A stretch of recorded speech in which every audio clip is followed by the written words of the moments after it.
Oi, tudo bom, pessoal?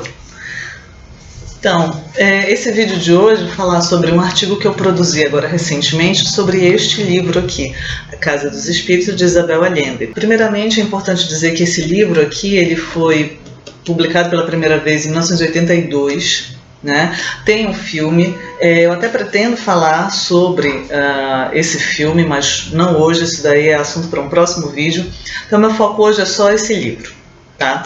Então, essa é uma narrativa que, assim como acontece, né, na grande tradição do realismo mágico latino-americano, ela é cíclica, quer dizer, a gente acompanha assim, a saga de várias gerações da mesma família.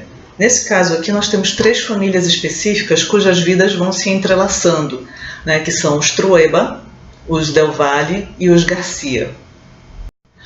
Então, o Esteban Trueba, né, ainda pelo começo da história, ele se casa com a Clara Del Valle, filha da Nívia Del Valle. Né? Desta união deles dois vai nascer a Blanca, né, Del Valle Trueba, e posteriormente a Blanca dará à luz a Alba. Então observem, Nívia, Clara, Blanca e Alba. Todos nomes que remetem, tá, a ideia de luz, de claridade. Então essas mulheres, que todas elas são mulheres fortes, cada uma à sua maneira, elas representam um foco de luz ali naquele mundo, pelo menos ali naquele microcosmo do qual elas fazem parte. Okay? Uma outra coisa importante é dizer que esse livro ele se insere no gênero memorialista. Então, quem narra a história, pelo menos a maior parte da história, é a Alba. Então, um relato da Alba é construído a partir de algumas memórias dela mesma, né, de coisas que ela vivenciou enquanto criança, enquanto jovem. Aqui não fica muito claro com que idade ela está ao término da história, mas alguns elementos, né, alguns indícios indicam que ela deve estar na casa dos 20 anos. Né? Mas além disso ela também vai relatar fatos que ocorreram bem antes dela nascer, fatos que ocorreram ali na infância da avó. E aí para isso, naturalmente, que ela faz todo um trabalho de investigação, de reconstrução, baseado nos diários da Clara, né, que a Clara chamava de livros de escrever a vida, e que eles têm uma organização muito peculiar. A Clara, antes de morrer, ela os reúne e os amarra assim, com fitas coloridas, né? E eles são organizados meio que por temas, né? Muito mais do que por datas. Então é uma coisa muito peculiar da autora, né? Da autora dos diários, no caso. Além disso, a Alba também se utiliza de vários outros documentos, né, de papéis de administração da fazenda, de reportagens e de conversas com o avô. E tem alguns capítulos em que o foco narrativo se desloca, deixa de ser a Alba que está narrando e passa a ser o Esteban, né, que ainda está vivo, já está com uma boa idade ali no finalzinho da história, mas ainda está vivo.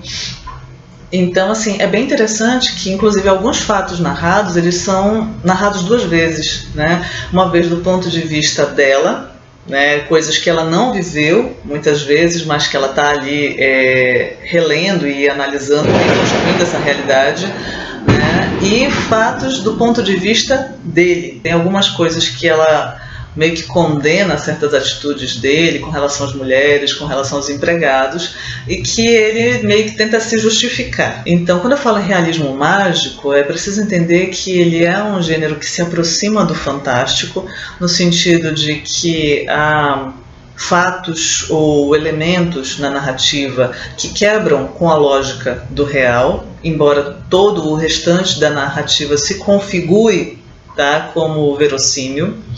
Né? Mas no caso específico do realismo mágico, como Lopes 2013 e Oscaris 2011 definem, existe uma tendência ao tempo cíclico. Esse tempo cíclico a gente consegue observar facilmente, tá, aqui nesse romance, já que nós temos várias gerações da mesma família e tem algumas situações que elas meio que se repetem. Tá?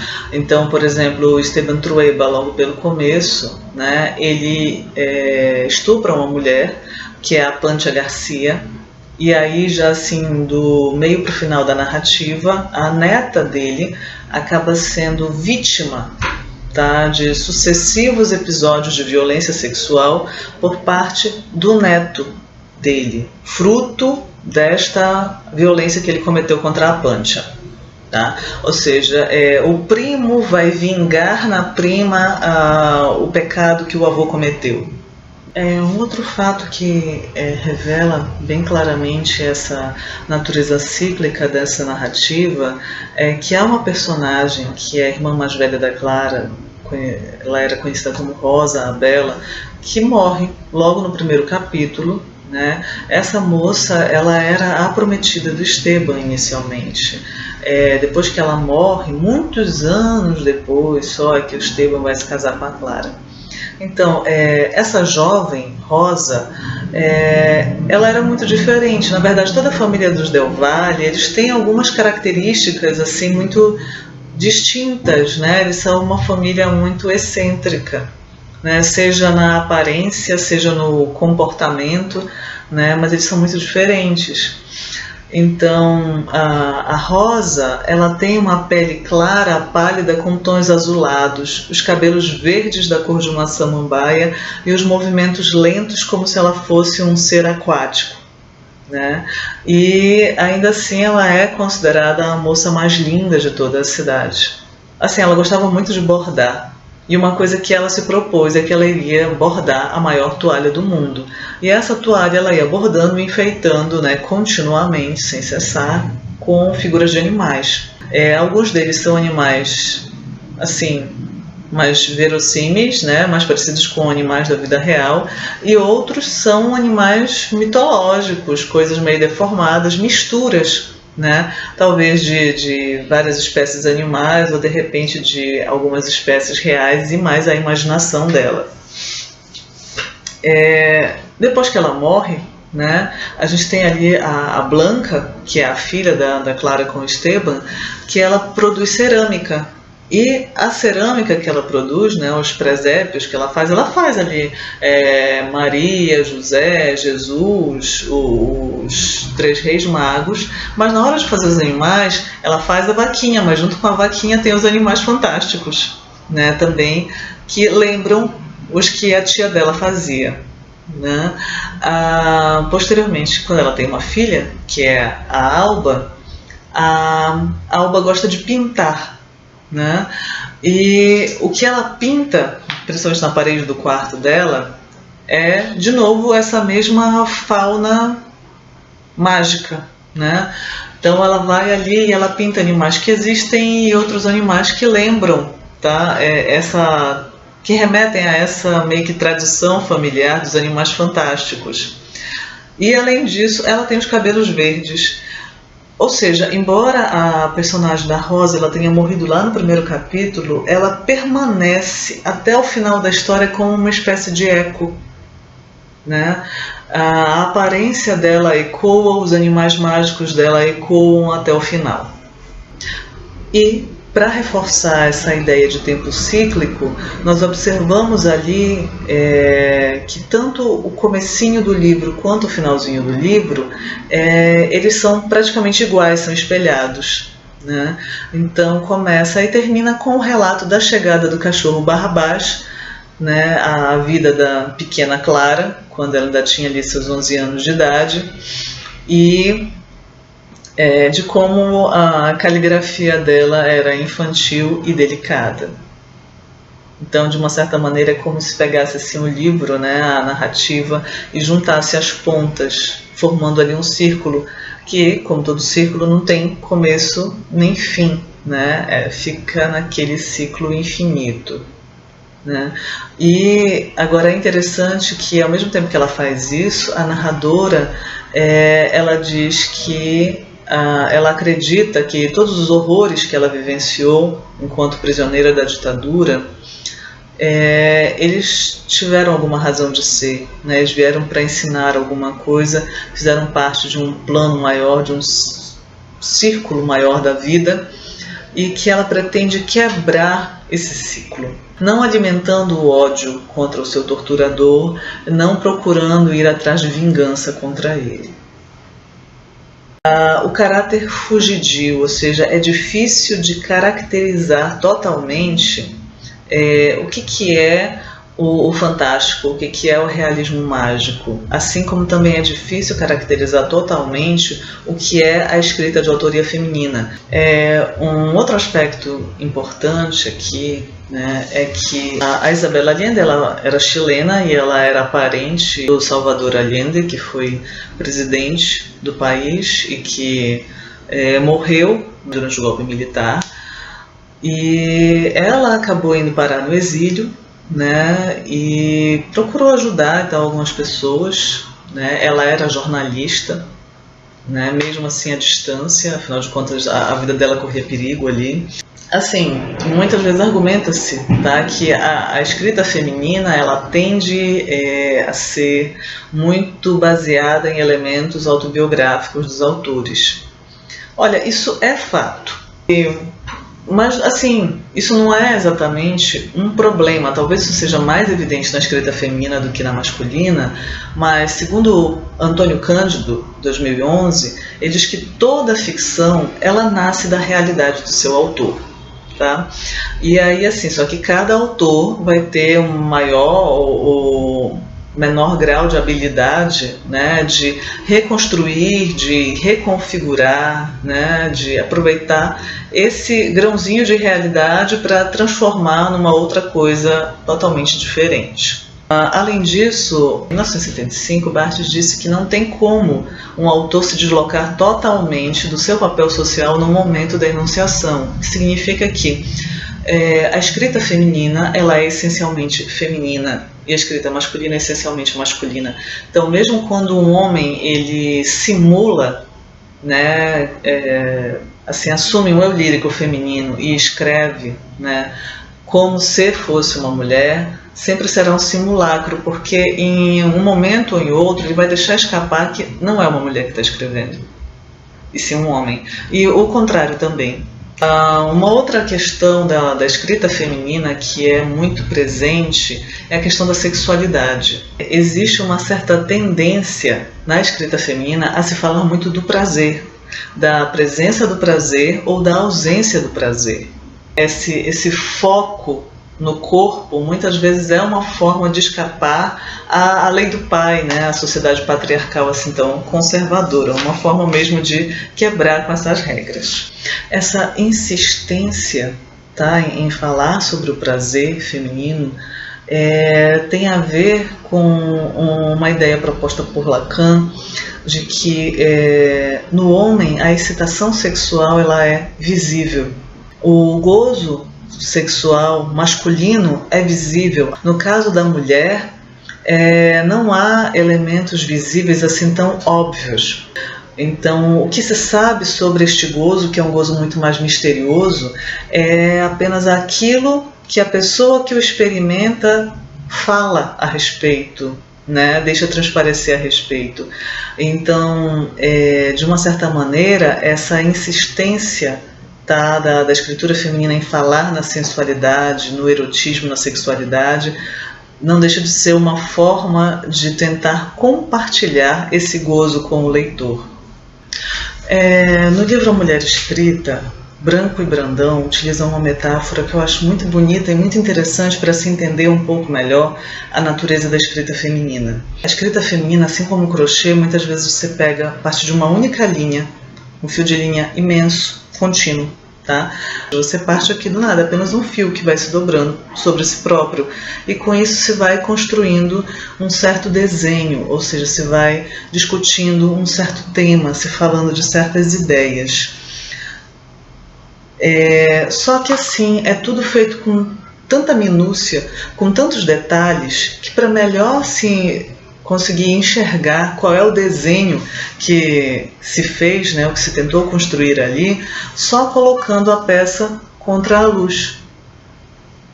Somente assim nós conseguimos enxergar esses vazios. E é justamente nessas lacunas tá? Que se insinua muitas vezes o insólito, que se insinua muitas vezes a dor, a frustração, o amor, as conquistas.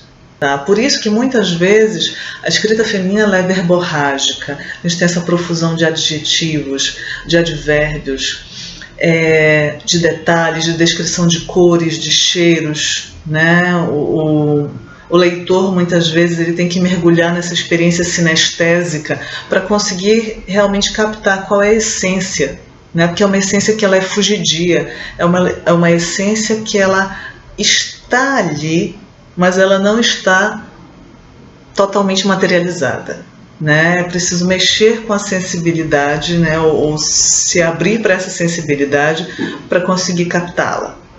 Então, muito do que se produz na escrita feminina tem a ver com a vida pessoal, com as relações interpessoais, né, principalmente no âmbito da família, e isso se espelha também na maneira como se descrevem os ambientes fechados, especialmente as casas. Então, nessa história existe duas casas muito importantes, tem uma terceira que chama atenção, mas ocupa um espaço muito menor em número de páginas, né? Que é o casarão da esquina, onde vivem a Clara e o Esteban, que na verdade ele compra este terreno e manda construir essa casa com a intenção de se casar com a Clara e viver lá, e a fazenda Las Três Marias, que é o local onde ele consegue, por assim dizer, vencer na vida, né? Então, nessa Las Três Marias, ocorre uma boa parte da história, o envolvimento da filha dele com o filho de um camponês, os sucessivos episódios de violência sexual cometidos por ele, que o Esteban Trueba, é importante que se diga, ele é um estuprador em série. Ele estupra a Pancha Garcia, depois ele estupra várias camponesas, das quais ele não lembra o nome, e ele nem ao menos reconhece que esses filhos possam ser dele. O único filho que ele reconhece que é dele é o filho da Pancha Garcia, e mesmo assim, embora ele saiba que o rapaz é filho dele, mas ele nunca o registra, não sente nenhuma forma de amor paternal e nem o beneficia de nenhuma outra maneira. Já o casarão da esquina é interessante porque quando ele compra esse terreno e ele pensa em construir esse casarão, ele o quer fazer como uma grande demonstração do seu poderio econômico. O casarão é imenso, tem uma fachada neoclássica, tem um monte de estátuas, é uma coisa que chama a atenção. Logo próximo à entrada, né, onde tem ali o salão que ele se reúne com as outras pessoas ligadas ao poder, seja assim, o poder de direito, seja o poder de fato. Então, mais para dentro da casa fica a área onde habita, né, a Clara. E aí nessa área que ela habita, ficam passeando ali espíritos intelectuais com ideias mais modernas, né? Por ali também circulam pintores, poetas, normalmente quem está começando, né, ainda na carreira, que não é famoso o suficiente para frequentar o salão do Esteban, frequenta ali os salões da Clara, que ela é muito conhecida por ser uma pessoa muito boa, né, uma pessoa muito generosa, um espírito muito luminoso, e também pelos seus poderes como clarividente. Então é interessante que, embora o casarão pertença ao Esteban, de uma certa forma ele sempre é administrado por mulheres. Tá? Então inicialmente ele é administrado pela irmã dele, a Férula, posteriormente ele passa a ser administrado pela Clara, né? E aí quando ele é administrado pela Clara, ela manda construir assim uns novos cômodos, né? Muitos deles assim não têm uma utilidade prática muito clara, se ela quiser hospedar alguém ou se os espíritos a inspirarem a fazer, ela vai lá e constrói. Então uma coisa assim meio disforme, meio não planejada, tá? Que espelha mesmo a questão de que talvez o Esteban ali à frente da casa seja o aspecto consciente da mente humana, e essa parte mais para dentro da casa, né, mais interna, que é ali onde tem os espíritos, onde tem os intelectuais, onde tem as artes, onde tem o misticismo. Isso daí já se assemelha mais com o inconsciente, com o subconsciente humano, né? Quando a Clara morre, né, muitos anos depois, e quem assume a organização, a administração da casa é a filha deles, a Blanca, as árvores vão perdendo a beleza, o jardim fica abandonado, o próprio Esteban não se preocupa muito mais em cuidar da casa, né? Fica assim aquele negócio meio que casa fantasma, né? Mas não fantasma no bom sentido como era no tempo da Clara. É como se a casa tivesse assim, perdido toda a luz com a morte da Clara, né? Embora você ainda tenha ali a Blanca e a Alba, mas a luz delas não é capaz de iluminar a casa da mesma maneira. Tá? Então é uma casa que ela só vai ser reformada muitos anos depois, isso quando acontece. Então a neta, a Alba, em determinado momento, já na sua juventude, ela acaba se envolvendo com os movimentos de resistência contra o governo ditatorial. E ela se envolve também com um rapaz que é um revolucionário. E por conta disso, por conta do fato de que ela estava ajudando pessoas, inclusive escondendo lá nesses antigos cômodos que a Clara tinha construído, ela acaba sendo capturada pelo regime militar e ela passa 3 meses sendo torturada de todas as maneiras, né? Fisicamente, psicologicamente, sexualmente, uma das mãos dela é mutilada. Então a Alba ela só não desiste de viver totalmente porque ela está a ponto de desistir no momento em que o espírito da Clara aparece para ela lá na prisão onde ela estava, num lugar muito apertadinho conhecido como canil, né? E diz a ela que ela deve desejar a vida, porque a morte virá de qualquer maneira, né? Mas que ela deve valorizar a vida apesar de tudo, né? E que uma forma de ela conseguir evadir a mente daquele lugar e conseguir sobreviver é escrever com a mente, ou seja, mesmo sem papel, sem caneta, sem nada, que ela comece a escrever os acontecimentos. E aí acontece um daqueles muitos momentos do realismo mágico, que ela, no que ela toma a decisão e que ela resolve fazer isso, né, e escrever, os espíritos, né, e as pessoas assim que vivenciaram muitos desses fatos começam a passar na frente dela, assim de forma desorganizada, porque eles querem que ela escreva a história. E ela assim meio que precisa colocar ordem ali, pedir para eles aguardarem, porque eles estão assim muito afoitos, né, querendo ser escritos de qualquer maneira. Para concluir, eu só gostaria de dizer que, na minha opinião, a Isabel Allende conseguiu neste romance conjugar, tá, essa delicadeza, essa minúcia da escrita feminina, a precisão do fazer jornalístico, né, já que ela é uma jornalista, né, na medida em que ela retrata as transformações e convulsões sociais do Chile do século XX, né? Então, assim, partindo da memória dos fatos que foram vivenciados diretamente por ela, ou depois quando ela foi para o exílio, né, que ela ficou sabendo através dos amigos, acho que ela foi muito bem sucedida em construir ou reconstruir uma realidade mágica que ao mesmo tempo é assombrosa, rica e vibrante. E aí, você gostou desse vídeo? Não gostou? Tem sugestões de algo que poderia melhorar? Por favor, comunique-se, deixe seu comentário aqui embaixo e até uma próxima vez.